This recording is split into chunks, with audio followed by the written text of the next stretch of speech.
Bonsoir à toutes et à tous, je suis la fée du sommeil. Ce soir, j'ai le plaisir de vous partager cette histoire exclusive avec mon confrère Rafadam. Je vous invite à vous abonner à sa chaîne si vous ne le connaissez pas encore. Je vous souhaite à toutes et à tous une très bonne écoute. Une aventure en Antarctique. David, 41 ans, se tient appuyé contre son bureau encombré de dossiers médicaux. Les rayons fatigués du soleil traversent les stores poussiéreux. Sur les murs, des ombres bougent mollement au gré des voitures qui passent dans la rue. La pendule au mur semble tourner au ralenti, comme si chaque seconde étirait sa monotonie à l'infini. Chaque patient, un rhume, une tension à vérifier, un formulaire administratif à signer, lui rappelle à quel point son métier l'ennuie. Dans sa jeunesse, David avait choisi la médecine pour changer le monde, pour soigner autant l'âme que le corps. Mais avec le temps, les ambitions s'étaient érodées comme une falaise sous les vagues incessantes de la routine. Son dernier patient vient de partir, Monsieur Raymond, un octogénaire plus robuste qu'une mauvaise herbe, mais qui s'imagine atteint d'un cancer au moindre mal. C'est son plus ancien patient, mais aussi le plus pénible. Acariâtre, grincheux, impoli, et par-dessus le marché en guerre avec l'hygiène intime.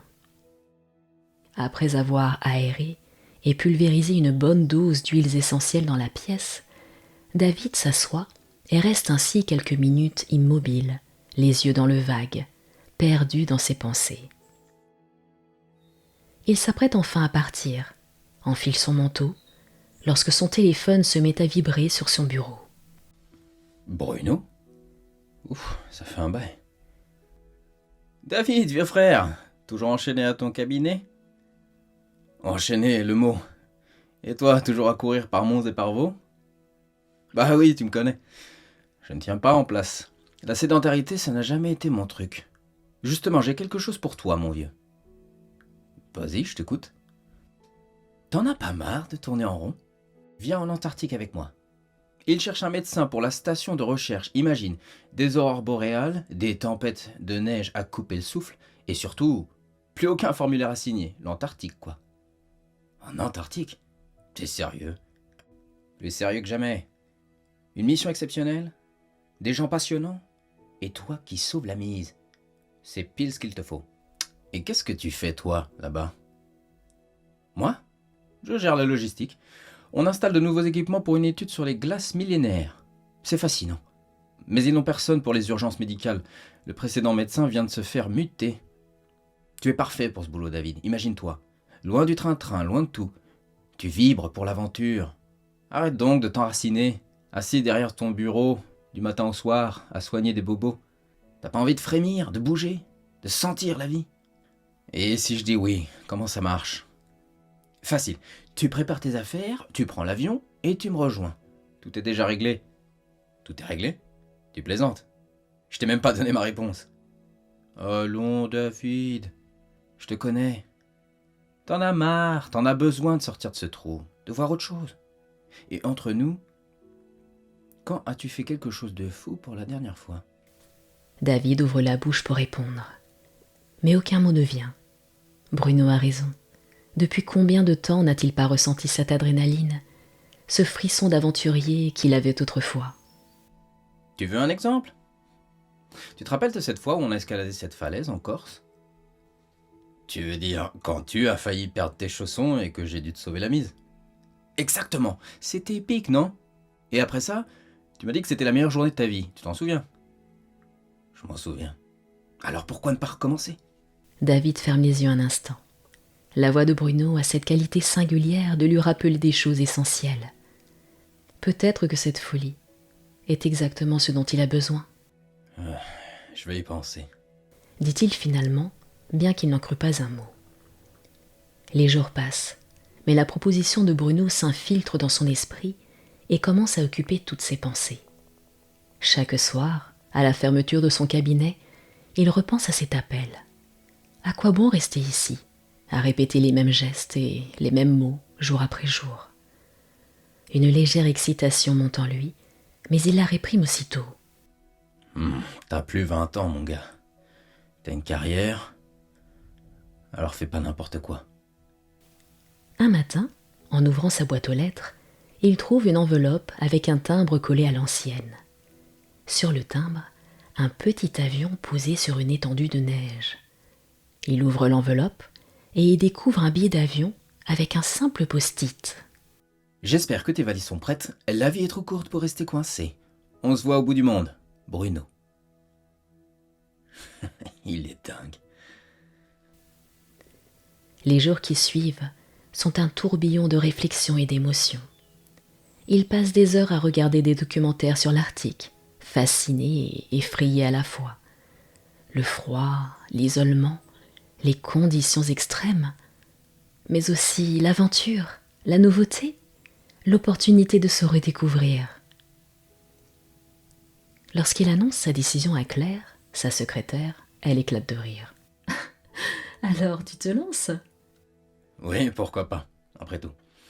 Je n'ai qu'à transférer ma patiente au petit nouveau qui vient d'arriver. Tu es complètement fou, mais un fou que je respecte. Ils trinquent avec leur gobelet de café, et pour la première fois depuis longtemps, David sent un frisson d'exaltation. Une nouvelle vie l'attend au bout du monde. C'est la veille de son départ. David prend un moment pour regarder autour de lui. Son appartement, chaque objet, chaque recoin semble imprégné de cette routine qu'il s'apprête à quitter. Il envoie un dernier message à Bruno. Prêt pour l'aventure ? J'espère que tu l'es aussi. La réponse de Bruno arrive presque instantanément. Toujours. Rendez-vous sur le toit du monde, mon pote. L'avion vibre sous l'effet des turbulences, alors que David regarde par le hublot. Au loin, une mer blanche infinie se dessine. Le ciel et la glace semblent se confondre. L'Antarctique. Une immensité glacée, à la fois fascinante et intimidante. Bruno a réussi à le convaincre. Mais maintenant que le départ est réel, une foule de toute la saille. « C'est impressionnant, hein ?» lance une voix chaleureuse à côté de lui. David tourne la tête pour voir une femme au visage enfantin et au regard malicieux. Elle porte une parka rouge vif et un bonnet orné d'un pompon bleu, tout droit sorti d'une publicité pour les sports d'hiver. Oui, c'est magnifique. Un peu effrayant. T'inquiète, on s'habitue. Premier voyage en Antarctique ? Oui. Et vous ? Oh, je travaille ici depuis 3 ans. Je m'appelle Lucie, je suis glaciologue. Toi, tu dois être le médecin dont tout le monde parle. Bruno m'a dit que t'es un type bien. David sourit maladroitement. J'espère qu'il n'a pas trop exagéré. Il n'a pas arrêté de parler de toi. Selon lui, tu es un héros des temps modernes. Ajoute Lucie avec un clin d'œil. L'atterrissage est rude, secoué par les vents violents qui balayent la zone. Une fois sur le sol, David est frappé par l'écrasante blancheur et le froid mordant qui s'insinue à travers ses vêtements. Bruno l'accueille avec un énorme sourire, comme s'ils étaient encore ces adolescents insouciants grimpant aux arbres. Bienvenue, l'ami. T'es prêt à conquérir l'Antarctique ? On va dire ça. La station Concordia est un ensemble de structures cylindriques peintes en blanc et rouge, plantées au milieu de nulle part. C'est un monde en soi, autonome et étrangement vivant, malgré les conditions extrêmes. Bruno guide David à travers un dédale de couloirs métalliques et de pièces fonctionnelles. Voici ta chambre. Pas très luxueux, mais au moins c'est chauffé. Dit-il en poussant une porte à peine plus grande qu'un placard. David regarde la petite pièce. Un lit simple, une étagère, un bureau et une fenêtre minuscule. Ça suffira, pense-t-il. Le soir même, l'équipe se réunit pour le repas. David fait la connaissance des autres membres. Sarah, une biologiste passionnée par les micro-organismes. Antoine, un météorologue bourru mais attachant. Et Katia, une ingénieure russe qui semble capable de réparer n'importe quoi. « Alors, le nouveau, prêt à survivre ici ?» plaisante Katia en lui tendant une assiette de ragoût. David hausse les épaules avec un sourire. « Oh, on verra bien. Je ne sais pas si j'ai bien fait d'écouter ce fou de Bruno. Je me demande encore ce que je fais là. » Des rires autour de la table. La chaleur humaine compense un peu le froid écrasant des lieux. Les premières semaines sont une période d'adaptation intense. Chaque jour apporte son lot de découvertes et de défis. David apprend à utiliser l'équipement médical de la station, bien plus rudimentaire que ce à quoi il était habitué. Il est aussi confronté à des cas inattendus, une engelure sévère, un accident lors d'une sortie sur les terrains et une crise d'angoisse d'Antoine provoquée par l'isolement. Car ce qu'il n'avait pas anticipé, c'est qu'ici, le médecin, c'est aussi le psy de service.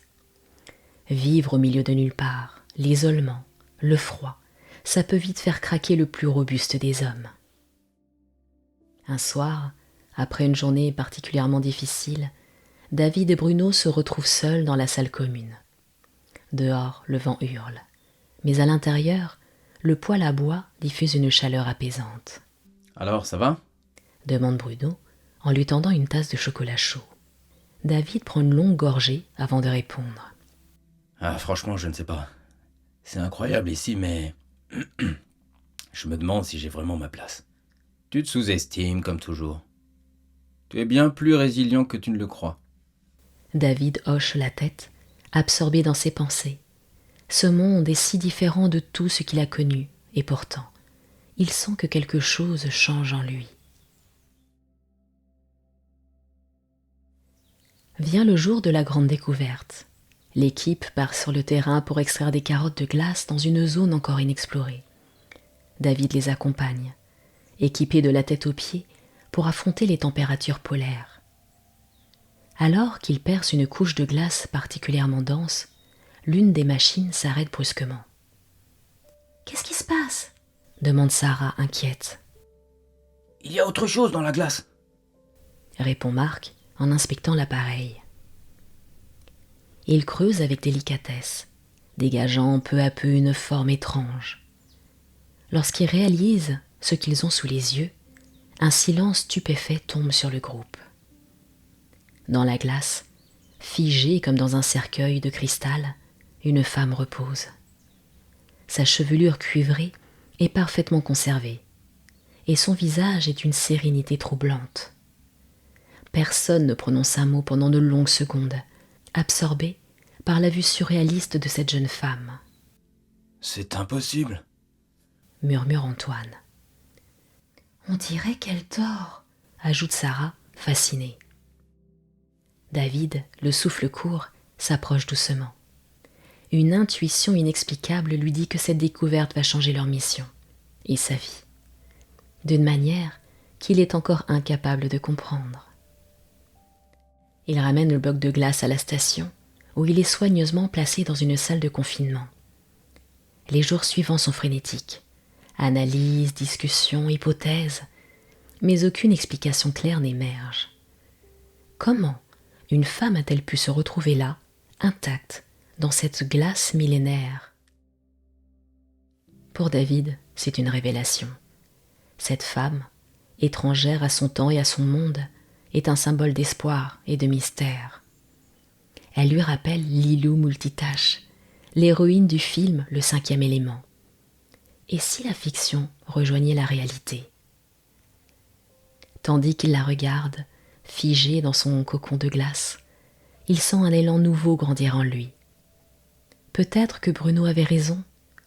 Peut-être que cette mission au bout du monde est exactement ce dont il avait besoin pour se retrouver lui-même. Et au fond de lui, une petite voix murmure « Ce n'est que le début ». La tempête s'est levée sur la station Concordia. Le vent hurle contre les parois métalliques. Les bourrasques de neige sont telles qu'elles masquent le soleil qui ne se couche jamais en cette saison. Au cœur de ce chaos naturel, l'équipe est plongée dans un autre genre de tumulte, La femme, figée dans la glace, est bien plus qu'une simple curiosité scientifique. Sarah, la biologiste, est penchée sur les relevés qu'elle effectue depuis quelques jours. Son ADN est pratiquement identique au nôtre, annonce-t-elle en levant les yeux vers les autres. Mais il y a des différences subtiles, des marqueurs inconnus, quelque chose que je n'ai jamais vu auparavant. Qu'est-ce que ça veut dire ? Demande Antoine, sceptique comme à son habitude. Que cette femme pourrait bien avoir plusieurs dizaines de milliers d'années, peut-être même plus, répond Sarah, visiblement exaltée. David, qui est resté en retrait, s'approche lentement de la table de travail. Ses yeux sont fixés sur les silhouettes dans la glace. Quelques jours plus tard, un miracle se produit. La température dans la salle de confinement baisse soudainement en raison d'une panne dans le système de chauffage. Pendant ces heures glaciales, la glace autour de la femme commence à craquer légèrement, émettant des bruits sourds qui résonnent dans la station. Tous les membres de l'équipe sont appelés en urgence. Ils se réunissent autour de la femme, fascinés et inquiets. Bruno pose une main sur l'épaule de David. Tu crois qu'elle va se réveiller ? David n'a aucune réponse, mais il ne peut pas détourner son regard. C'est comme si le temps lui-même s'était figé autour d'eux. Puis, dans un ultime craquement, le bloc de glace se fend en deux. La femme ouvre les yeux. L'air de la salle s'épaissit. Tous retiennent leur souffle. La femme respire, lentement mais régulièrement, comme si elle émergeait d'un sommeil profond. Ses yeux, d'un bleu électrique, balayent la pièce avec une étrange intensité. Tu penses qu'elle parle ? Chuchote Bruno. David s'approche doucement. Il lève une main comme pour apaiser une éventuelle frayeur. La femme ne bouge pas, mais ses yeux se fixent sur lui. Puis, à la surprise générale, elle prononce un mot. « Karanis !» Quoi ? demande Bruno, stupéfait. David secoue la tête. Le mot est incompréhensible, mais son intonation évoque quelque chose d'ancien, presque sacral. Peu à peu, la femme tente de bouger. Ses mouvements sont maladroits, comme ceux d'un enfant qui apprend à marcher. David tend la main, et contre toute attente, elle la saisit. Un frisson le parcourt. Sa peau est chaude, bien plus qu'il ne s'y attendait. Il se tourne alors vers les autres. Je ne crois pas qu'elle ait besoin d'aide. Approchez-vous doucement. Aidez-moi à la relever un peu. N'ayez pas peur, on va bien s'occuper de vous.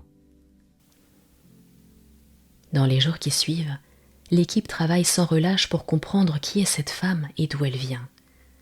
Elle semble avoir une capacité innée pour assimiler leur langage. Elle ne parle encore que par bribes. Ses gestes sont empreints d'une grâce surnaturelle et son regard porte une sagesse qui dépasse l'entendement. Sarah et David passent le plus clair de leur temps à ses côtés. Tandis que Sarah se concentre sur les analyses scientifiques, David essaie de créer un lien humain. Petit à petit, il découvre que la femme répond au nom d'Aurora. Un soir, alors que tout le monde dort, David trouve Aurora debout devant l'unique fenêtre qui donne sur l'extérieur. La lumière des aurores boréales illumine son visage d'une lueur mystique. Tu ne dors pas ? Que fais-tu ici en pleine nuit ? Tu devrais te reposer. Beaucoup à réfléchir. Tu comprends mieux notre langue à ce que j'entends. J'apprends vite, dit-elle simplement.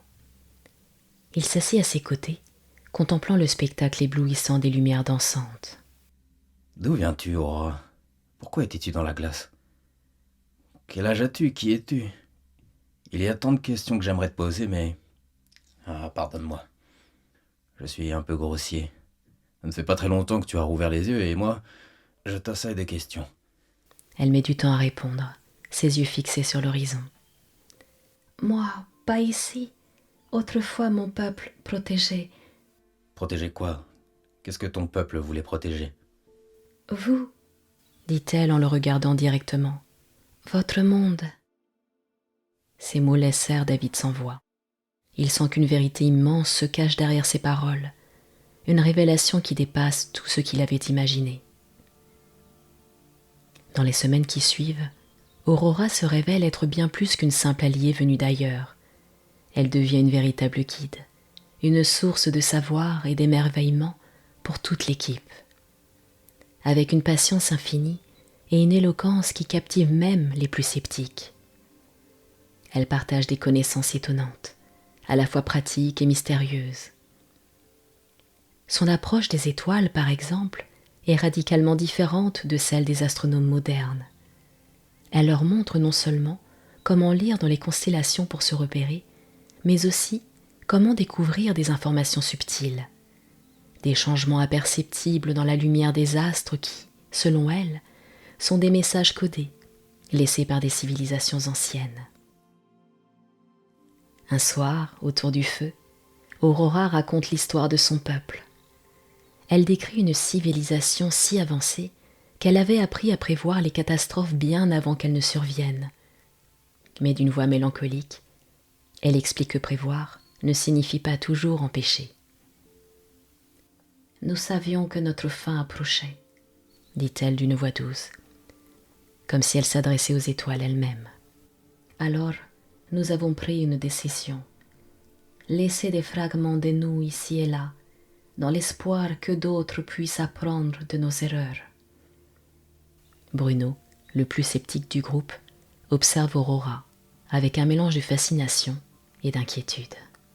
Et les autres, ils sont sur la Terre aussi? Qu'il nous dit qu'ils sont tous aussi pacifiques que vous?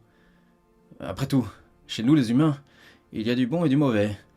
Si votre peuple est comme le nôtre, vu votre savoir, je n'ose pas imaginer ce qu'un être avec un mauvais état d'esprit pourrait causer.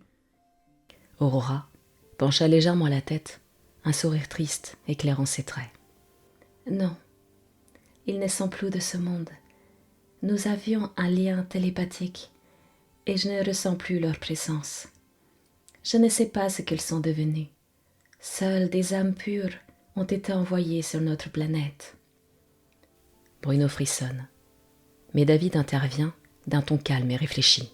Bruno, peut-être que nous devrions arrêter de nous inquiéter de ce que nous ne comprenons pas encore. La peur n'a jamais fait avancer personne. David est le seul à sembler pleinement à l'aise avec Aurora. Pour lui, sa présence semble répondre aux interrogations qu'il porte en lui depuis toujours. Elle incarne l'espoir que, même dans les moments les plus sombres, il reste des choses à découvrir, des merveilles à explorer. Un soir, alors qu'ils sont seuls à l'extérieur, Aurora prend la main de David dans la sienne. Le ciel déborde d'étoiles. « David, murmure-t-elle, tout est important. » Important? Que veux-tu dire par là? Répondit-il, décontenancé. Elle le fixe longuement, comme si elle scrutait une réponse au-delà de son propre regard. Parce que tu crois en moi, en toi, en ce monde. C'est rare. Ces mots résonnèrent en lui, bien après qu'elle soit retournée dans sa chambre. Il se surprend à sourire seul dans l'obscurité. Pour la première fois depuis longtemps, il se sent vivant. Leurs échanges deviennent plus profonds au fil des semaines. Aurora lui apprend à observer le monde sous un angle nouveau. Chaque grain de neige, chaque brise glacée, chaque silence de l'Antarctique est porteur d'un message. En retour, David partage avec elle les histoires humaines, ses doutes, ses rêves, ses espoirs. Un lien se tisse, subtil mais puissant, qui les rapproche inexorablement. Le reste de l'équipe ne manque pas de remarquer leur complicité. Bruno, toujours sarcastique, ne peut s'empêcher de le taquiner. Alors là, David, je te sors de ton trou paumé, de ta petite vie monotone, pour venir vivre au milieu de l'Antarctique, et toi, comme si l'aventure ne te suffisait pas, tu rencontres E.T. au fond de la glace, et tu en tombes amoureux. On peut dire que tu fais pas les choses à moitié, mon gars. David rit de bon cœur. Aurora pique un phare et esquisse un sourire gêné. « Qui est E.T. » demande Aurora. N'écoute pas les bêtises de ce vilain garçon. E.T. c'est le personnage d'un film de notre enfance, un gentil extraterrestre. Un peu comme toi, mais tu es beaucoup plus jolie. Lorsque leur mission en Antarctique prend fin, le départ d'Aurora est une question qui flotte dans l'air, mais personne n'ose l'aborder directement. C'est David qui rompt le silence un soir, alors qu'ils sont seuls dans le hangar principal, entourés des caisses de matériel prêtes à être rapatriées. Que vas-tu faire une fois la station fermée? Tu penses aller où? Demande-t-il, la gorge serrée. Elle le fixe avec une intensité qui le trouble. Je ne sais pas. Je n'ai nulle part où aller. Je ne peux plus retourner de là où je viens. Alors viens avec moi. Et où irions-nous? Partout où tes connaissances pourraient aider. Ce monde a besoin de toi, Aurora. De nous. Ensemble, nous pourrions accomplir de belles et de grandes choses. Et je ne veux pas te quitter. S'il te plaît, viens avec moi. Aurora hoche lentement la tête, un sourire naissant sur ses lèvres. Ainsi commence un nouveau chapitre pour eux. Ensemble, ils voyagent à travers le monde. Aurora partage ses savoirs pour aider des communautés dans le besoin.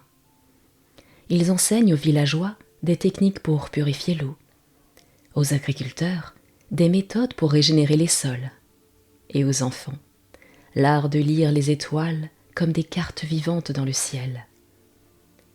Chaque lieu qu'ils visitent est une nouvelle aventure, une nouvelle opportunité de transformer des vies. Leur voyage est ponctué de moments de pur bonheur, mais aussi de défis. Ils croisent des gens sceptiques, parfois hostiles, qui voient Aurora comme une étrangère dont ils ne peuvent comprendre les motivations. Mais David, avec sa patience et sa capacité à se connecter aux autres, parvient toujours à désamorcer les tensions. Parfois je me demande si de nous deux, ce n'est pas toi l'être vraiment extraordinaire, lui dit Aurora une nuit, alors qu'il regarde les étoiles depuis un petit village perché sur une montagne. David rit doucement, secouant la tête. Moi? Je suis juste un gars qui a eu de la chance de te rencontrer. Elle le fixe longuement, une étincelle d'émotion dans ses yeux. Et chaque nuit, sous des cieux scintillants, David sait que l'aventure ne fait que commencer. Ensemble, ils sont plus forts, plus sages et porteurs d'un espoir qui illumine même les nuits les plus obscures. C'était la fée du sommeil. Et Rafadam, si vous avez aimé cette histoire, n'oubliez pas de mettre un petit pouce vers le haut. Ça nous aide beaucoup.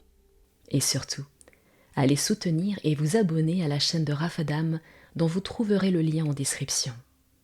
Il a ce don incroyable de faire prendre vie à tous ses personnages et il est lui-même l'auteur de la plupart des contes de sa chaîne. Je compte sur vous. À très bientôt.